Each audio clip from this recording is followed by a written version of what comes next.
Je suis Marcelle Guillet, parurière florale. J'exerce ma profession depuis plus de 30 ans dans la même maison qui était la maison de mon père.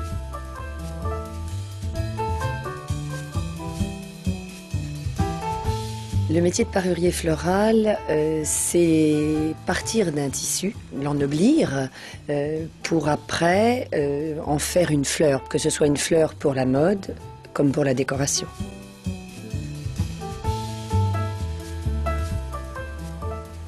Pour donner l'aspect le plus naturel, je crois qu'il faut observer d'abord la fleur dans son univers naturel.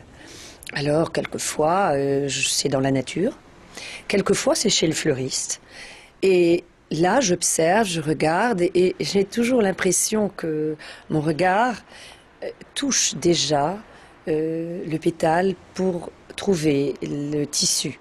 Et si je dois aller vers la réalité, je vais choisir plus facilement une soie, une percale, parce que c'est le plus proche de la nature. Quelquefois du velours, car n'oublions pas que quelquefois, quand on regarde une rose ou un iris, on a l'impression de se velouter merveilleux d'un velours de soie.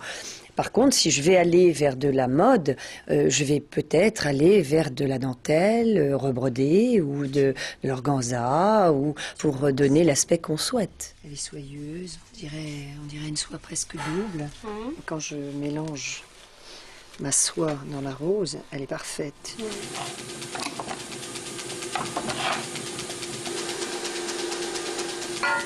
Lorsque mes pétales sont découpés, bien évidemment, on ne va pas les garder en blanc. On va essayer de les rendre vivants. Et pour les rendre vivants, on va les colorer.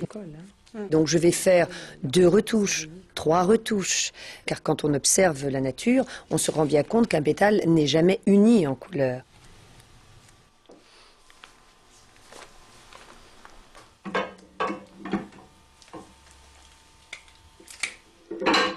Pour après réaliser le modèle, la fleur, quelle qu'elle soit, que ce soit un dahlia, que ce soit un dahlia chrysanthème, je pense, ou que ce soit une rose, il y a un travail très important de mise en forme, donc de savoir-faire. On va travailler à la boule et à la pince et au doigt. Donc vous voyez, en mouvement sur une fleur, il peut avoir jusqu'à 5 et 6 gestes complètement différents.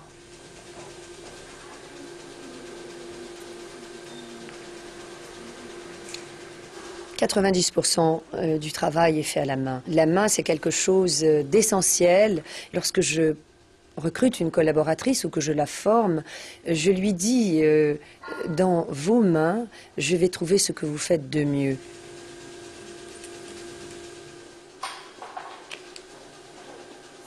Je travaille à la fois comme mes prédécesseurs, mon père ou mon grand-père, dans le domaine de la décoration, c'est-à-dire le cinéma, le théâtre, l'intérieur de la maison.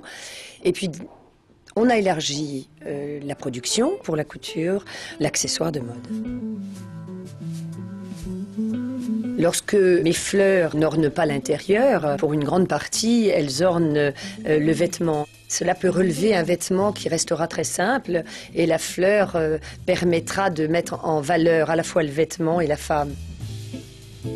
Je travaille la fleur de mode avec évidemment beaucoup de créateurs. Parmi ceux-là, vous compterez Monsieur Ungaro, Madame Riquel, la Maison Rochat, Torrente, etc. et bien d'autres. C'est merveilleux parce que chacun c'est différent et si c'est différent, cela veut dire qu'on progresse et on crée toujours et créer c'est merveilleux.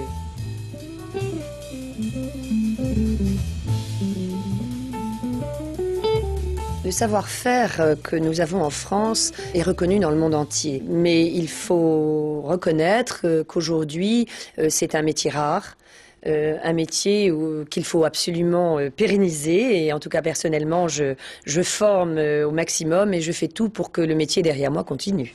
Alors, écoute-moi, tu vas me faire 2 tours dans l'identique. Tu as bien vu qu'elle est très charnue.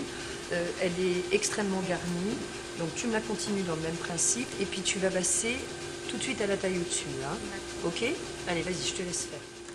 La transmission, pour moi, c'est important parce que je trouve que c'est un tellement beau métier. Et je crois que la jeunesse a besoin de s'exprimer aussi, car on s'exprime dans nos métiers manuels. On se réalise. Je n'ai rien contre les métiers du tertiaire. Certes, il y en a besoin. Mais ce n'est quand même pas la même chose. Et tout le monde ne peut pas être dans le tertiaire. Et être dans le rêve et donner du rêve à chacun, c'est quelque chose d'extraordinaire.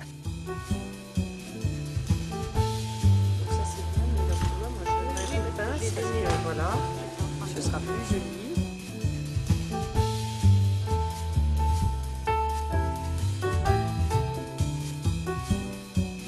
Le plus beau compliment que l'on a pu me faire, c'est une créatrice qui m'a dit « Vos fleurs vivent à travers vous et vous vivez à travers elles ». Et je crois que là, elle avait le mot le plus juste.